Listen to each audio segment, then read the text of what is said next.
वंदु श्री अरिहंते पर वीते राघविज्ञान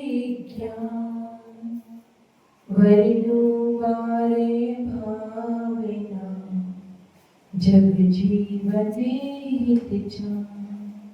जय भगवान नित्यानंद सिद्ध परमेश्वरी भगवान की देवादिदेव श्री मूलनायक कुंथनाथ भगवान की परम पूज्य आचार्य श्री सुंदर सागर जी को देव की परम पूज्य हरिका स्नेहवती माता जी की हरिका संघ की जिनवाणी माता की श्रीमद जैन धर्म की माता जी के चरणों में वंदना भी करते हुए तीनों साधु के चरणों में इच्छा भी करते हुए आगम के शब्दों को आपके समक्ष हम जो विचार करते हैं उन्हें क्या करना चाहते हैं, आचरण में लाने का प्रयास हम कर रहे हैं। तो हमें विचार कैसे करने हैं, क्या क्या सोचना है, क्या क्या चिंतन करना है, इस बात पे हमारा लक्ष्य है। क्योंकि हमें हमारा जीवन कैसा बनाना है, बहुत अच्छा बनाना है, बहुत सुंदर बनाना है। इसलिए हम उस दिशा की तरफ बढ़ रहे हैं। हमें ये चिंता नहीं करनी है कि मेरा इतना जीवन तो क्या हो गया है, बीत गया है, अज्ञानता के वशीभूत होकर मैंने अपना समय बिता दिया है। मुझे कोई रास्ता बताने वाला नहीं मिला, मुझे कोई सही मार्ग बताने वाला नहीं मिला, कोई गाइडेंस करने वाला नहीं मिला। मैं उस समय पे मैं ये कर सकता था, ऐसे करता तो मेरा जीवन अच्छा हो जाता। तो आचार्य देव कहते हैं कि जो बीत गया उस पर ध्यान मत दो, भले जो बीत गया है उसको याद करो, उससे शिक्षा लो कि हमने ऐसा क्या किया कि उसकी वजह से हमारा वो समय वेस्ट हो गया। तो उसका कारण है अज्ञानता, हमें ज्ञान नहीं था, इस वजह से हम उस समय का सदुपयोग नहीं कर पाए। तो कहते हैं कि अभी तुम्हें ज्ञान मिला है, अभी तुम्हें थोड़ा ज्ञान प्राप्त हुआ है, थोड़ी सी समझ भी आई है कि जीवन को सही दिशा दे सकते हैं। और साथ साथ में हमें देव शास्त्र गुरु का क्या मिला है, सानिध्य भी मिल गया है। और हमें ये जो दुर्लभ अवसर मिलता है वो मौका भी हमें मिल गया है, ये मनुष्य पर्याय भी मिल गई है। तो ये जो बाहर की सारी वस्तुएं हैं जो हमें चाहिए वो हमें मिल गया है। तो अभी हमें क्या करना चाहिए, अंदर से प्रयत्न करना चाहिए। अगर हम अंदर से प्रयत्न करेंगे तो जो बाहर की सामग्री मिली है वो दोनों मिलकर जो हमें चाहिए वो हमें मिल जाएगा। क्योंकि जो चांद से जो अवसर है वो बार बार मिलता नहीं है, बहुत दुर्लभता से हमें ये मौका मिलता है, बहुत मुश्किल से ये मौका मिलता है। तो अगर हमें फैसिलिटी मिली है तो उसका समय रहते सदुपयोग कर लो, फिर मौका मिले कि ना। तो यहाँ पर हम यही समझ रहे हैं, कल हमने समझा था अनित्य भावना को, आज कौन सा है, अनित्य भावना में हमने समझा था कि जो भी संसार के पदार्थ हमें दिख रहे हैं वो सब क्या है, क्षणभंगुर है, नश्वर है, अनित्य है, कुछ भी नित्य रहने वाला। जो स्वयं की आत्मा है वो ही नित्य है और वो ही शाश्वत है, उसको हमने समझा था। आज समझेंगे अशरण भावना कि इस संसार में कोई भी शरणभूत नहीं है। जन्म के साथ में मृत्यु लगी हुई है, संयोग के साथ में वियोग लगा हुआ है, लेकिन हम क्या करते हैं, हम इस बात को एक्सेप्ट करना नहीं चाहते, हम घबरा जाते हैं, इस बात को एक्सेप्ट नहीं करते, हम इससे क्या करते हैं, भागते जाते हैं। जब जन्म होता है तो हम जश्न मनाते हैं और जब मौत होती है तो मातम मनाते हैं, शोक मनाते हैं। तो आचार्य देव कहते हैं कि जब जन्म होता है तो मरण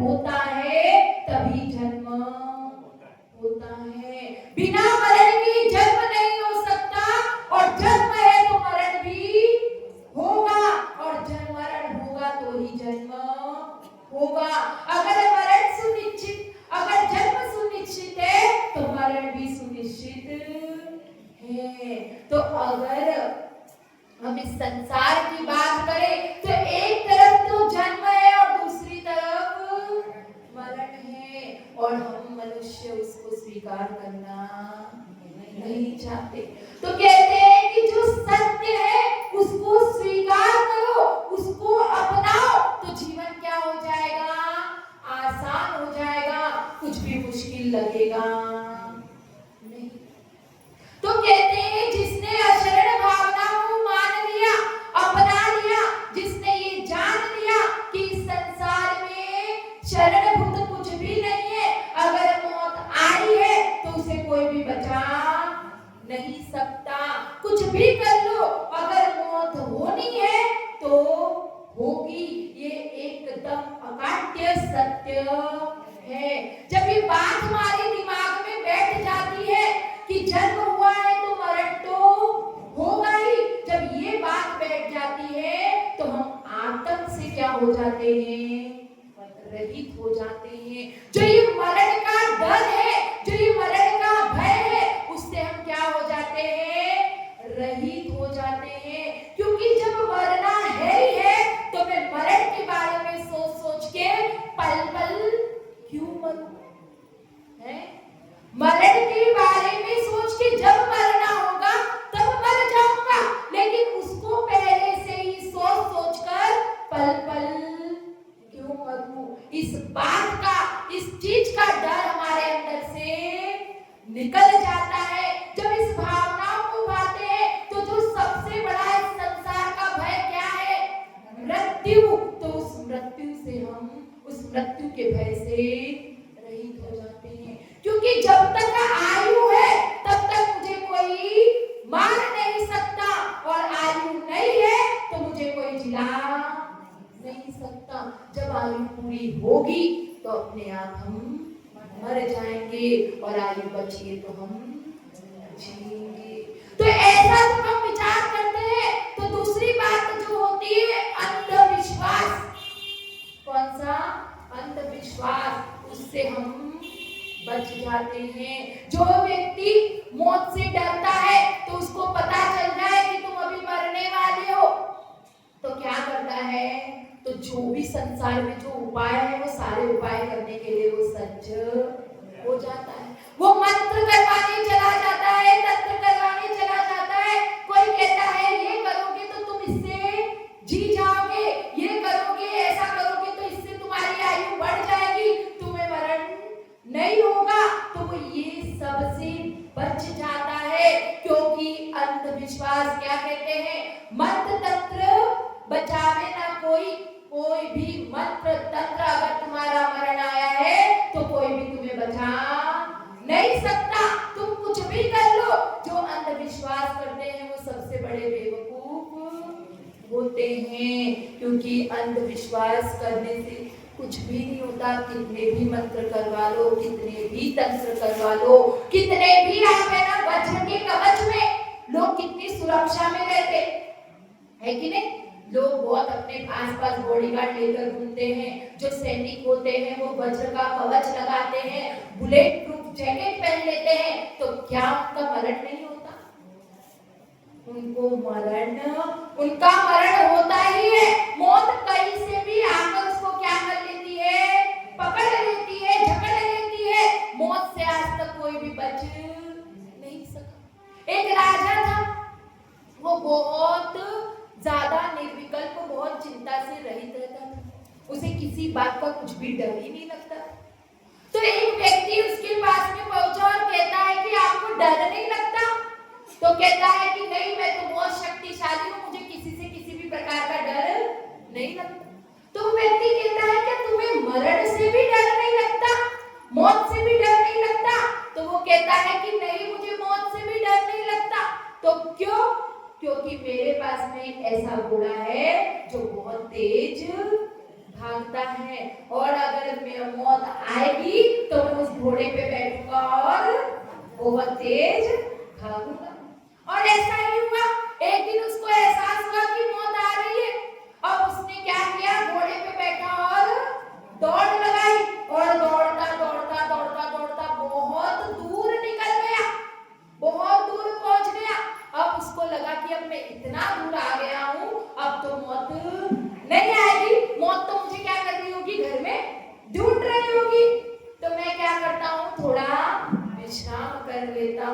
और वो क्या करता है, घोड़े से उतर के घोड़े को बांधता है और अपनी कमर सीधी करने के लिए पीछे झुकता ही है कि उसे एहसास होता है पीछे से मेरे किसी ने बाल पकड़े हैं। और जब मुड़ कर देखता है तो मौत सामने खड़ी थी।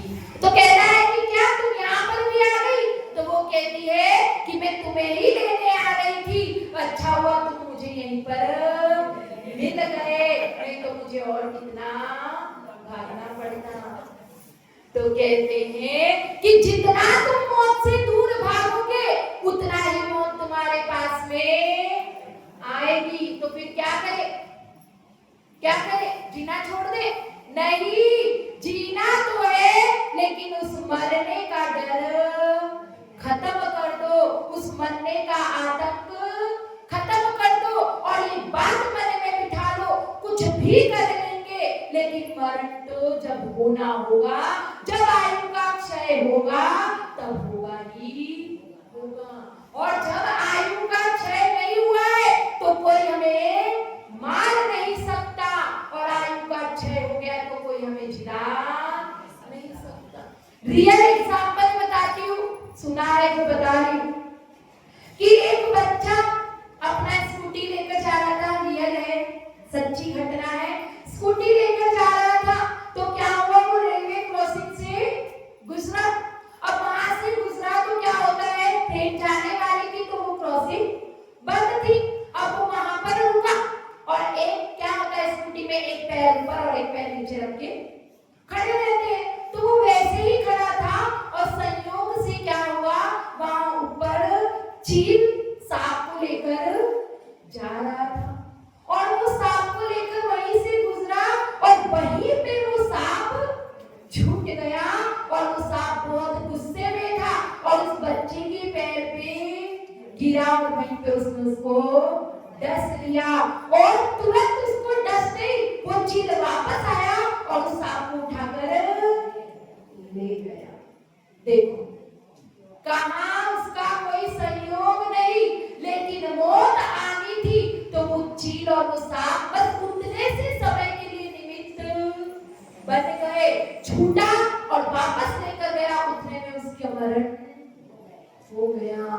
तो जो मरने वाला होता है, जब आयु का क्षय होता है तो उसे कोई बचा नहीं सकता, और जो नहीं मरने वाला है, जिसका समय नहीं आया है, उसे कोई मार नहीं सकता। इसका एग्जाम्पल भी सच्चा है। एक व्यक्ति था, वो बहुत ही उसके शरीर में लावारिस था, अकेला था, उसका कोई था नहीं। उसके शरीर में बहुत बदबू आ रही थी, बहुत बदबू थी। तो लोगों ने सोचा कि इसको क्या करते हैं, इसको जहर का इंजेक्शन दे देते हैं, जिससे वो क्या है, ये इससे छुट्टी हो जाएगी और इसका ये दुर्गंध पाने से मुक्ति मिल जाएगी। तो ऐसा ही किया, उसको जहर का इंजेक्शन दिया गया। अब जहर का इंजेक्शन दिया तो क्या हो गया, जो बीमारी, जो कीटाणु थे उस जहर के इंजेक्शन से मर गए और वो व्यक्ति स्वस्थ, जहर को जहर ने खत्म कर दी। कहाँ उसे वो जहर मरने के लिए दिया था और कहाँ उसका जीवन बच गया। तो जो जीना चाहता है, जिसका जीने का समय बचा है, उसे कोई बीमार नहीं सकता। तो ये बात का तो हम आतंक से रहित होते हैं, अंधविश्वास से रहित होते हैं। फिर तीसरी बात, हम किससे रहित होते हैं, अटैचमेंट से, लगाव से। जब हमें लगाव, किसी से लगाव होता है तो वो लगाव हमारा कम होता है, प्रेम कम होता है, स्नेह कम होता है, आसक्ति कम होती है, क्योंकि 4 दिन तो जीना है, किसी से क्या लगाव। फिर चौथा आता है, चौथा क्या आता है, असावधानी। हम अपने जीवन में जो लापरवाही बरतते हैं उसके प्रति हम क्या हो जाते हैं, सजग हो जाते हैं। हमें पता चल जाता है कि मरण तो एक निश्चित है, कभी भी हमारा मरण हो सकता है। तो हम क्या कर ले, अपने जीवन को सही दिशा दे ले। इसमें जो कार्य हमें करने चाहिए वो कार्य को हम कर ले। हम सावधान होते हैं, जब इस सच्चाई का हमें ज्ञान होता है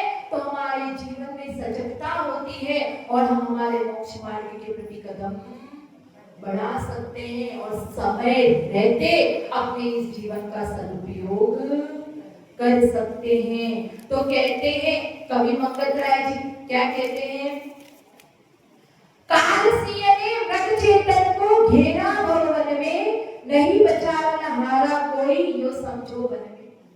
काल सिंह जो है उसने क्या किया है, हिरण को पूरे जंगल में क्या कर दिया है, घेर लिया है, दबोच लिया है। अब क्या है उसके मुंह में, उसे दबाना बाकी है। उसी प्रकार से इस संसार में हम उस काल के मुंह में प्रतिदिन प्रति समय है, कल समय आएगा वो काल हमें ग्रास बना लेगा और कोई भी हमें बचा नहीं सकता। फिर कह रहे हैं मंत्र तंत्र सेना धन संपत्ति राजपाट झूठे, बच नहीं चलता काल लुटेरा काय नगरी लूटे। जब ये काय की नगरी को जब लूटने आता है, कौन आता है, ये जब काल आता है तब ना कोई मंत्र काम करता है, ना कोई तंत्र काम करता है और ना ही कोई धन संपत्ति काम करती है। हम संपत्ति को इकट्ठा करते हैं कि हमारा समय आएगा, जब वक्त आएगा तो ये यूज में आएगी, हमारा जीवन बचाएगी, लेकिन आज तक कोई भी संपत्ति अपना जीवन बचा नहीं सकी।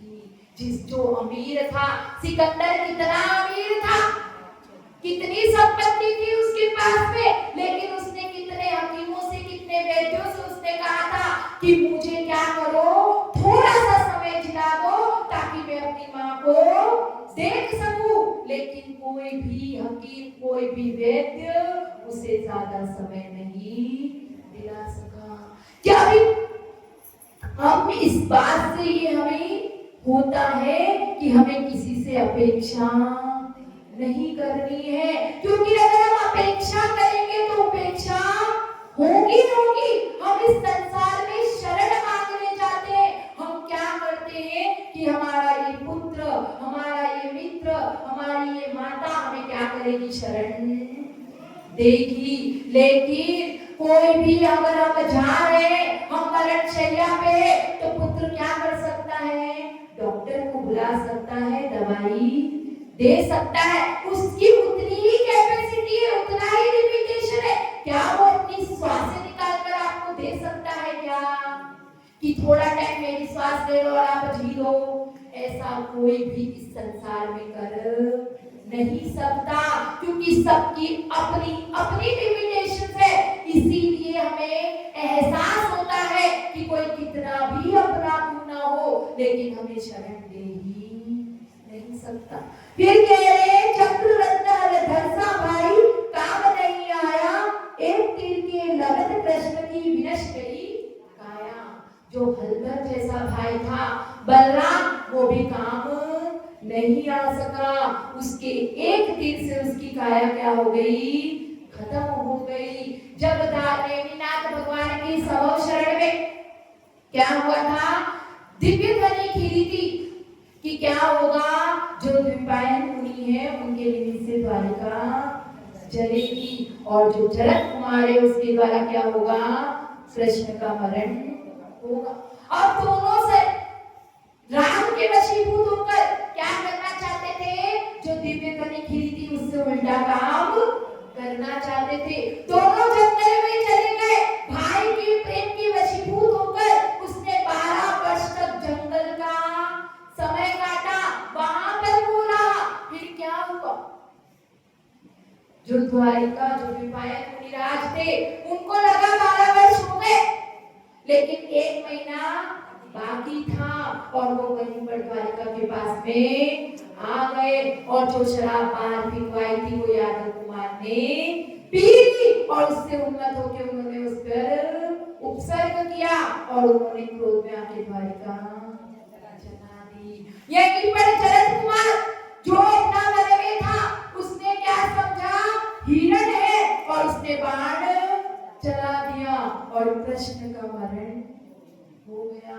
और बलराम उसको लेकर घूम रहे हैं, लेकिन कुछ भी हो नहीं रहा। जब मौत आती है तो कोई कितना भी शक्तिशाली क्यों ना हो, उससे उसे कोई भी बचा नहीं सकता। शरण लेनी है तो उस व्यक्ति की शरण लो। किसकी शरण लो? जो ऐसा बलवान पुरुष हो जो कभी भी मरा ना हो और वो सबको बचा सके, उसकी शरण में लो। तो ऐसा इस संसार में कोई भी देखने को नहीं मिलता। फिर कह रहे हैं देव धर्म शरण जगत में और नहीं कोई, भ्रम से फिरे भटकता चेतन यूं ही उम्र कोई। अगर शरण लेनी है तो इस संसार में देव शास्त्र गुरु के शरण के अलावा और कोई भी शरण नहीं है। और अगर भ्रम में रहोगे तो ये चेतन क्या कर रहा है? इस संसार में सिर्फ भटक रहा है और अपनी उम्र को ऐसे ही गवा रहा है। इस संसार में अगर कोई भी शरणभूत है तो व्यवहार से क्या है? देव शास्त्र गुरु और निश्चय से अपनी आत्मा है। और आत्मा और देव शास्त्र गुरु के अलावा कोई भी शरण नहीं है। तो क्या देव शास्त्र गुरु हमें इस मरण से बचा लेंगे? हाँ, मरण से बचा लेंगे क्या? ये पंच परमेष्टि की जो शरण है, इस संसार में 4 ही शरण है। कौन सी? चत्तारि शरणम, अनंत शरणम, सिद्धि शरणम, साहु शरणम, केवलीपनंतम, धम्मम शरणम। 4 शरण है, अनंतों की शरण, सिद्धों की शरण, साधु की शरण और जो केवली द्वारा प्रणीत धर्म है उसकी ही शरण है। इसके अलावा और कोई भी शरण नहीं है। तो ये बताया, लेकिन क्या ये हमें मरण से बचाने वाले हैं क्या? हमारा मरण नहीं होगा क्या इनकी शरण में जाएंगे तो? होगा, मरण तो होगा, लेकिन इनकी शरण हमें क्या बनाएगी? मृत्युंजय बनाएगी। हमें इस जन्म और मरण के चक्र से रहित कर देगी। और जो जन्म मरण का जो हमें आतंक है, जो डर है, जो भय है, उससे हमें मुक्त कर देगी। हम आतंक से रहित हो जाएंगे। क्योंकि सब कुछ इस संसार में अशरण दिख रहा है, लेकिन एकमात्र शरण है वो अपनी अजर अमर अविनाशी शाश्वत आत्मा शरण है। उसकी शरण में जाओ, बाहर कहीं पर भी शरण को मत खोजो, क्योंकि बाहर शरण को खोजोगे तो सिर्फ भ्रम मिलने वाला है, वास्तविक शरण मिलने वाली ही नहीं। एक कहानी के माध्यम से खत्म करूंगी। तो एक राजा उद्यान में गया। अब वहां जाकर वो देखता है एक साधु महाराज क्या कर रहे हैं? तपस्या कर रहे हैं, मुनिराज। तो मुनिराज तपस्या कर रहे हैं, उन्हें देखते ही एकदम ऐसे आश्चर्य से देखता है और घूर घूर कर देखता है। तो वो साधु कहते हैं कि राजन, तुम जो देख रहे हो वो सही देख रहे हो, सही समझ रहे हो? तो वो कहता है कि हाँ, मैं सही समझ रहा हूँ, तुम वही हो? तो वो कहता है हाँ, तो मैं वही हूँ। तो तुम इस अवस्था में कैसे आए? तुम मुनिराज कैसे बन गए? तो मुनिराज कहते हैं कि मैं तुम्हें सब कुछ बताऊंगा, लेकिन जो मुझे अभी दिख रहा है उसको तुम क्या करो? सुनो और समझो। कि ठीक है, सुनो, बताओ। तो वो कहते हैं कि तुम्हारा 1 हफ्ते के अंदर क्या होने वाला है? मरण होने वाला है। तो ये बात सुनते ही वो राजा एकदम विचलित हो जाता है, परेशान हो जाता है। वो दौड़े दौड़े नगर में आता है और वहां क्या करता है कि जो भी परिस्थिति होती है उसमें समता को धारण कर लेता है। वो यही विचार करता है कि मुझे क्या गुस्सा करना, क्या क्रोध करूं, क्या बात करूं, कुछ भी नहीं करना, क्योंकि 1 हफ्ते में तो मेरा क्या होने वाला है? मरण होने वाला है। तो वो सिर्फ देव शास्त्र गुरु का सत्कार करता है, वो परमात्मा की भक्ति करता है, आराधना करता है, एकदम अंदर से क्या हो जाता है? शांत हो जाता है। किसी प्रकार की कोई आकुलता व्याकुलता नहीं करता है, एकदम समता का धनी बन जाता है। वो घर में रहते हुए भी साधु की तरह तरह वो एक हफ्ते में जीवन जीना शुरू कर देता है। और फिर जब उसका एक हफ्ते में मरण नहीं होता तो वो जाकर कहता है मुनिराज से कि आपने तो मुझसे कहा था कि मेरा एक हफ्ते में मरण हो जाएगा और मेरा तो मरण अभी तक नहीं हुआ। तो मुनिराज कहते हैं कि बस इसी बात को मैंने विचार किया। जो राजा और वो मुनिराज थे वो क्या थे? मित्र थे। तो उस मुनिराज ने उनसे कहा कि मैंने इसी बात का विचार किया कि कब मेरा मरण हो जाए। किसने देखा कि कब मरण हो, इसीलिए मैं कम उम्र में ही साधु बन गया, क्योंकि मरण का कोई समय नहीं है। तो इसीलिए मैंने मेरा जीवन इस दीक्षा को धारण करके संभाल लिया और मैंने कुछ गलत नहीं कहा, क्योंकि मरण तो होगा तो इस एक हफ्ते के अंदर ही होने वाला, इसके अलावा कोई और दिन है ही नहीं। और अगर अच्छे से विस्तार से समझे तो सोमवार को तो माँ के गर्भ में आए, मंगलवार को जन्म हुआ, बुधवार को बड़े हुए, गुरुवार को शादी हुई और शुक्रवार को बच्चे हुए, शनिवार को बूढ़े हुए और रविवार को मरण हो गया। तो ये 8 दिन की ही जिंदगी है, इसके अलावा कुछ भी नहीं है। जब इस बात का चिंतन करते हैं तो अपने आप ऑटोमेटिकली क्या हो जाता है? जीवन सही ट्रैक पर आ जाता है। पर अब बताओ, आज तो चलो जी को पूछना ही है प्रश्न, तो थोड़ा 5 मिनट खत्म कर सकते हैं। तो अब ये बताओ कि अब अश्वत भावना को भाते गए तो पूरी ऐसा नहीं तो क्या करें फिर? है एक नेगेटिविटी आ जाती है ना कि कुछ भी संसार में शरण नहीं है, तो अब एक काम करते हैं, घर पे जाते हैं, सबको घर से निकाल देते हैं या खुद घर से निकल जाते हैं, क्योंकि संसार में तो कोई सहारा है ही नहीं, कोई अपना है ही नहीं, कोई साथ देने वाला नहीं है। नहीं, हमें विचार तो ये करना है कि संसार में कोई साथ देने वाला नहीं है, कोई शरण देने वाला नहीं है, कोई शरणभूत नहीं है। लेकिन जब तक हम संसार में रह रहे हैं, अपनों के बीच में रह रहे हैं, तो तब तक क्या करें? प्रेम से रहे, वात्सल्य के साथ में रहे, किसी से कोई अपेक्षा ना करे, किसी प्रकार की कोई घृणा ना करे कि भाई ये तो सहारा नहीं है तो उससे नफरत करने लगा। नहीं, हमें उससे कोई अपेक्षा ही नहीं करनी। कोई मेरा कुछ भी सहारा बन ही नहीं सकता, क्योंकि इसके कैपेसिटी के अंदर है ही नहीं। ये कितनी भी कोशिश कर ले मेरा सहारा बनने की, क्या बलराम कृष्ण के सहारे नहीं थे? क्या दोनों हमेशा से जो कृष्ण और जो नारायण और बलभद्र रहते, वो हमेशा साथ साथ में ही रहते हैं? कितना भी वो लोग साथ में रहे, लेकिन जब मरण हुआ तो उनको बिछड़ना ही पड़ा। तो इस संसार में हमें ऐसे ही जीना है, किसी से किसी प्रकार की कोई घृणा नहीं, कोई शिकायत नहीं, कोई प्रेम नहीं, कुछ भी नहीं करना, निस्वार्थ प्रेम करना है। अभी तक तो स्वार्थ के वशीभूत होकर प्रेम कर रहे थे। जिस प्रकार से हम ट्रेन में बैठते हैं तो जो सामने की सीट पे व्यक्ति होता है वो हमारा क्या हो जाता है? सहारा बन जाता है।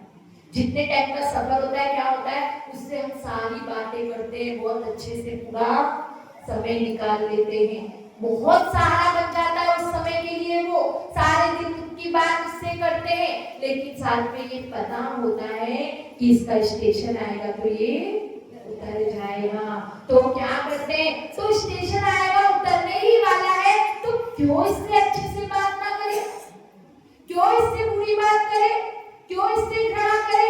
कुछ समय की बात है, ये तो यहाँ से उतर जाएगा, तो मेरा तो इसका साथ छूटने ही वाला है। उसी प्रकार से विचार करके हमें इस संसार में भी साथ में रहना है, लेकिन उस शाश्वता को जानना है कि कुछ भी हो, शरण तो नहीं है, लेकिन जब तक है तब तक प्रेम से रहते हैं, और जब जाएंगे तब चले जाएंगे। हमें कोई कहता है माता जी से कि माता जी आप बार बार ना संसार की असारता का ज्ञान कराते हो, अनित्य है, सब क्षण भंगुर है, सब नश्वर है, कुछ भी शाश्वत नहीं है, ये सब बता दो तो हमें क्या हो जाता है, बहुत नेगेटिविटी आ जाती है, जीवन को कैसे जिए, सब अनित्य तो करें क्या, करने के लिए कुछ नहीं बचा, क्या चलेगा, इसलिए आप बार बार ये चीजें याद मत दिलाया करो। तो माता जी कहते हैं कि आप एग्जाम देने बैठे, ठीक है, पेपर देने 3 घंटे का टाइम है, ठीक है, अब 3 घंटे का टाइम है, सबको पता है, तो फिर क्यों वो जो एग्जामिनर होता है वो समय समय पे बेल बजाता है, क्यों बजाता है, सावधान करता है, क्यों, इसलिए सावधान करता है कि जो पेपर छोड़ के भाग जाओ, इसलिए सावधान करता है क्या, वो इसलिए सावधान करता है कि टाइम बीत रहा है, समय जा रहा है, तो जो इंपॉर्टेंट क्वेश्चन है उसको सॉल्व कर लो ताकि तुम्हारा काम हो जाए, और जो ऑप्शन है उसको छोड़ दो। तो उसी प्रकार से साधु जन हमें समय समय पे इस 12 भावनाओं का चिंतन कराते हैं ताकि हम इस जिंदगी से उदास ना हो जाए, हताश ना हो जाए, इसीलिए नहीं बताते हैं, वो इसलिए बताते हैं कि समय रहते करने योग्य कार्य को कर लो, नहीं तो तुम क्या करोगे, जो बेफिजूल का काम है उसी को करते करते पूरी जिंदगी बिता दोगे और हाथ में कुछ भी बचेगा नहीं। इसलिए जो समय रहते करने योग्य काम है, जो पूजा आराधना भक्ति अभिषेक करने का टाइम है, जो संयम को धारण करने का समय है, उसको अपना लो, उसको कर लो, तो तुम्हारा जीवन जीने का मकसद पूरा हो जाएगा, सार्थक हो जाएगा। इन्हीं भावनाओं के साथ जय गुरु आचार्य सुंदर सागर जी देव की परम पूजा